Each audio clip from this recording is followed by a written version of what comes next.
Hey up everybody, my name's Joshua Morrison, director of Johnny Moz's Lessons in Confidence, and today I want to talk to you a little bit anecdotes and how life is a collection of anecdotes. So much so that I know that's going to be the title of the video. Life is a collection of anecdotes. Now, what do I mean by that? So first off, what is an anecdote? Kind of basic, obvious thing, but an anecdote is a story that you can kind of tell to another person. You know, you're hanging out and you're like, oh, this one time I met up with this guy and then we went down and did this and like this crazy thing happened, and it was like, and not always, but a standard, you know, basic kind of goal of an anecdote is to tell an interesting, entertaining story for the purposes of maybe comic effect or dramatic effect. You know, you might be looking for a response of like, that was that was a funny story. Yeah, you're a funny guy, man. Or you might be looking for like a bloody hell, Jesus, fuck me. And that happened to you.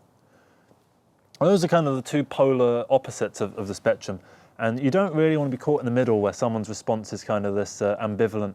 Oh yeah. Oh yeah. Oh yeah. Because that shows that your anecdote isn't particularly interesting. And now we all have millions and millions of anecdotes that are incredibly boring. For instance, today I had an anecdote where I left the house to do some filming, and I went to a coffee shop first because I was gonna sit in a coffee shop and just like, you know, relax for a bit. Because I had on my loyalty card, you know, you can get that card and they stamp it, and after you get 7 coffees, you get the 8th one free, that kind of thing. So I had a free coffee, so I was like, oh, I'm looking forward to having it. So I went to the coffee shop, and it said open on the front sign. And then I opened the door, and then the guy inside was sort of sweeping around. I was like, is it still open? He goes, no. And just goes straight back to sweeping. I went, all right. You know, you're open, the sign says open. He didn't respond, and then I just sort of shut the door, walked off, kind of thought, what the hell was that about? Bit weird, isn't it? See how not interesting a story that was? I'm going to see the audience retention went down slightly at that part because it wasn't an interesting story. But I think that is a good example of what we all have. We all have dozens and dozens and hundreds of stories that we could tell exactly like that. So much so that we've forgotten. I couldn't tell you a story like that from about 4 years ago because I've forgotten it because it's not particularly interesting. And exactly the same with you. So you want to collect these interesting anecdotes. You want to collect anecdotes that are fun and novel and not even necessarily unique, but at least unique to you. And that when you tell them, it feels like, you know, you're telling a personal story. And this isn't about being someone that can tell really good anecdotes. This isn't a charisma sort of video about like, you know, you need to gain confidence and that kind of thing. This is more a video about going out there in life and just going with the flow and seeing what happens, because that's how anecdotes are born. That's how stories get told, because the way that a story is told is first the story needs to happen, right? If it's based on a real thing, you know, it can be fiction, but we're talking about real life stories. So first you have to experience the thing. Then you need to process it, and you need to figure out like the individual parts. Like, you ever gotten with a girl and like you really like her, right? You like her so much, and then you tell the story to someone, and you spend like 30 minutes telling this one story about like this really basic thing. You know, oh, you spent 30 minutes talking about how you met, and you know, it was just at a cheese shop, and you both like Montague Jack. You managed to stretch that out for 30 minutes. I think I stole that joke from the IT crowd. But anyway, you know, you try and pass the interesting information, and then you put that information forward as part of an anecdote, and that's the process of creating an anecdote. First you need to experience the event, then you need to pass the information, figure out what's interesting, what's not, what makes for the best version of the story. Not necessarily making things up, but just like, you know, what pace at this story. Say the story is you and your friend went down to the shop, and along the way you met like quite an eccentric character, right? And this character suddenly said, oh yeah, come with me, and he takes you to a pub, and then he buys you both a drink, and he sits you down and he talks to you about his business plan, right? Now that's quite an interesting story, but imagine you spent the time when you're telling that anecdote talking all about the business plan itself, which wasn't particularly interesting. What was interesting here was meeting this random guy and him taking you 2 random strangers to the pub and getting them a drink and then talking them through the business plan. The interesting part wasn't what you and your friend happened to be talking about, or what you both bought from the shop that you just came out of. That's not the interesting part of the anecdote. The interesting part of the anecdote, and is going to vary for various anecdotes.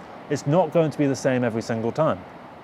And so you need to figure out how you're going to pass this information, and then how you're going to pass this information on. See, I use both two different versions of the word pass. So one's P-A-R-S-E and one's P-A-S-S, right? So that's how you make an anecdote. But how do you find these anecdotes in the world? Well, the way you do that, at least the way I do it, is just say yes to stuff. Weird situations come up, let them happen, because you can find a lot of fun in these weird situations. You can have a lot of fun with the unexpected. Like this. Keeps rising to the top. So you can find an awful lot of fun in the unexpected, and going with the flow of things can take you down some really strange and quirky avenues. Now, obviously, use your common sense. Don't follow a stranger down a dark alley. You don't want that kind of anecdote. But if a friend invites you out, say yes. If something, an opportunity comes your way, take it. Why not? See what happens. Even if you don't think it's going to be that great, it might turn out to be better than you thought. And that's kind of the key. You want to go with the flow of things. And what way I've always worked is I just kind of go with the flow of things. I just say yes to stuff and see where the world takes me. I don't plan things out. I just sort of let things happen. And that tends to lead to quite an interesting sort of life, at least in my opinion. I feel like I do all right for myself, at least in the anecdote department. And as you continue through life and you make your way from adulthood to old age, you are collecting these anecdotes, and your library of past experiences will grow. And as it grows, you will be able to flick through the books. And if you meet an old friend and you start telling stories and you reminisce, you suddenly start telling stories that you don't even remember, right? That you hadn't remembered for years and years and years. But just this being with this person has unlocked those memories for you.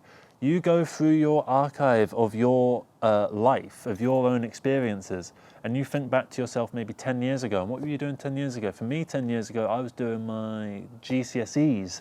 I got my 5 Cs, got my C in English, C in maths, got a B in RE for some reason, which I don't quite understand.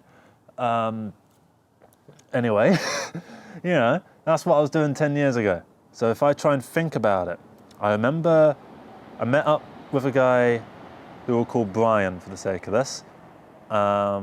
We used to play Yu-Gi-Oh! A lot at school, and I had an ancient gear deck, and I never lost a single game of Yu-Gi-Oh! In my life at that school. I lost games outside of school, but at school I never lost a single game, and I probably played like 30 games. And that, not because I'm such a skilled player, I was all right, but I did all right for myself. I wasn't great, but because the ancient gear deck was so overpowered, and I think I really did a good job on crafting my deck. I never changed my deck up because this deck worked perfectly for me. It had a little combination of cyber dragons and gadgets, and you don't really give a shit about this. But anyway, I met up with Brian. Put Brian under that. I accidentally said his real name. Just put like a text-to-speech Brian, yeah? Anyway. We went to his house and we played like some D&D, and we played some, stuff like that. And we had a great time playing D&D. And I remember I said, because I was getting a bit sick of this one boss battle, I just said, right, I do a mega flip over this monster and I stab him right in the middle of the fucking eye. It kills him in one go. I said that to the dungeon master, and there was a sister, and she kind of went, right, well, that's probably going to be a 1 in 20. She rolled it, probably not expecting me to actually get it. And I messed up her whole boss battle because I landed on that thing, did the flip, stabbed the mother, and we went on our way. Oh, I remember now, we were going down like all these mad like fucking coves. There was this like Escape the Prison DLC. I think we were in like with a load of goblins and stuff. Like I think it was a goblin prison and we were stuck in the prison. And I remember it feeling a bit like a school as well. Anyway, this isn't about me trying to reminisce and trying to give my experiences. This is about how if you flick through your past, you will remember stuff if you try and think about it actively. And if you try and remember these things, then it will lead to more avenues. And, you know, as you go through life, you've got a wide experience of experiences behind you. And what's before you is a glorious future, a blank canvas for you to paint over, right? And a series of events that all you need to do is say yes, or you just need to call someone up and say, hey man, do you want to meet up? Or hey, should we go on holiday? No. All right. Call another guy. Hey, do you want to go on holiday? No. Hey, do you want to go on holiday? We went on holiday before. Oh, okay. Not really sure what the point of that. But anyway, the point of it is to be proactive a little bit as well. Like, say yes to stuff, go out there, get stuff done, just do stuff, be active. And the more you're active, the more experiences you'll have. The more experiences you have, the more happy you'll be. I'm talking about positive experiences here. Obviously, if you have negative experiences, but then negative experiences can be good in their own way, as long as they're not like traumatic experiences. Like, I'm not talking about that sort of thing. Yeah, you wanna collect as many of these anecdotes as you can, because it's going to be a long life ahead of you, and it's very good to just keep going and seeing what happens, because life is a series of events, and all you need to do is go through that series and just see what happens, and something interesting will happen along the way. You know, you'll have dead days, you'll have days where things don't really work out in your favour, you'll have days where nothing of interest happens, you'll have days where you just want to sod it all, you know. But sometimes you'll have a day where, you know, you come back home after a weird night out where you ended up going down this strange rabbit hole with some friends and stuff, or even some, you know, people that you just met recently, and you kind of go and have a bit of fun.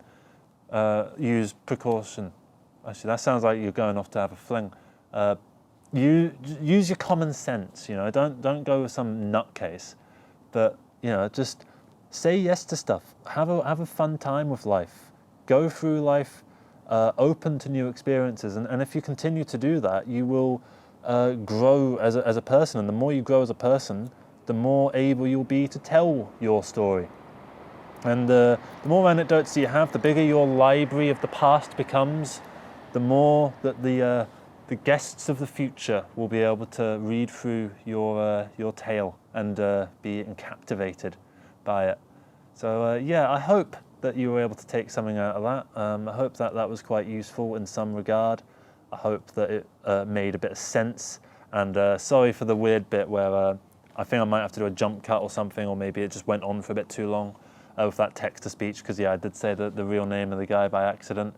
And yeah, thank you so much for watching this, and have a great, you know, night. And if that friend has texted you, right, and you've been holding off and saying yes, and you're watching this video while you're putting that off, open that message. Let that guy see that you've seen the message, right, and then start typing, and he'll see your name typing. Like, oh yeah, what's he gonna say? And then say, yes, I'm down. I'm down to do it. I'm down for whatever adventure comes. Thank you so much. You have a good day, yeah? Or night.